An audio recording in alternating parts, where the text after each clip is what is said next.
when I was praying in the morning in relation to the vision that God has given Sarah, the number of things that came when I was doing the intercession, because actually we believe as a family and even in this ministry, the greatest pillar is the pillar of prayer. It is from the place of prayer that a number of things normally come: communication from God, divine direction, divine instruction, strategy. And so, firstly, I was taken to the story of Moses. Moses built according to the pattern of the Lord. And if you study that story, when the pattern was built, the glory of the Lord came. And so God was saying, because it has been built by his pattern, she has shared about Acts chapter 13 verse 2. And therefore the glory of God shall be upon it.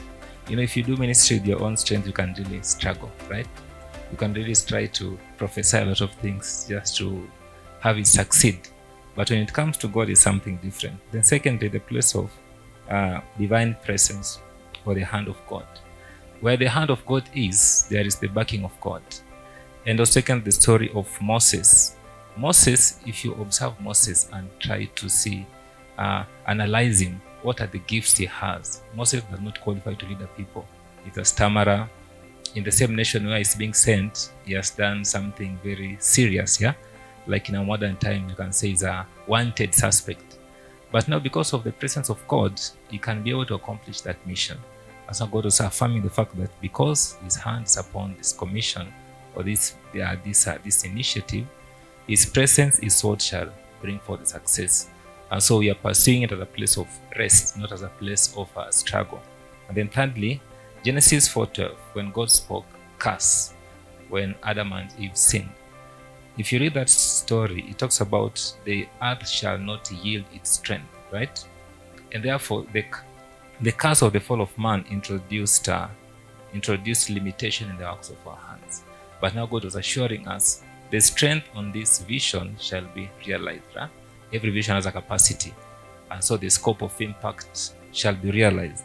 And also I can share the fact that the fourth thing, that every vision has a context. So there are people you are sent to. You cannot speak to everybody, you cannot disciple everybody. There is a niche of people, and therefore God shall direct us to the people he wants us to disciple, and he shall direct them to us. The story of the Ethiopian eunuch, God ordered, was it Philip, to go to the desert and encounter him. And so we are also pursuing from the place of rest, because the God who started shall keep on ordering.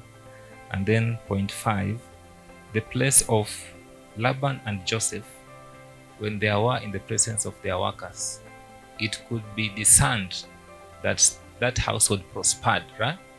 Laban could discern that he has prospered because of Jacob. And the same case, Joseph and the Potiphar.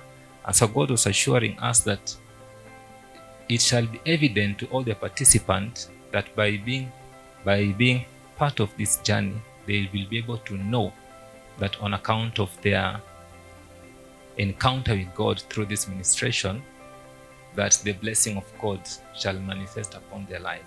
And then lastly, the place of divine solution. Divine solution in the example of Daniel and Joseph. If you study what made Daniel and Joseph became famous, it was not actually even their skill, ability to interpret a dream.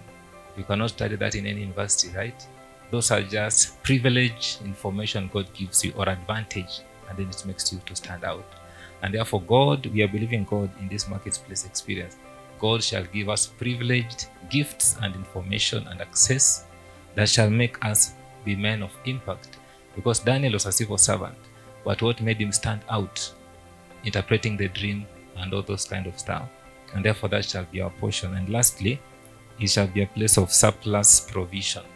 In the story of building the tabernacle and the temple, whatever God ordered, God supplied fully, right? So we're believing God right from the onset that God shall validate through his provision. And so what I'm saying in summary is the vision is built on rest. Rest from the fact that it is not our vision, God is doing the vision. And so we are the channels. And so we thank God for that. And for me, this shall remain to be, as I pray for you, this shall remain to be my 7 prayer items that I shall just type and place it somewhere.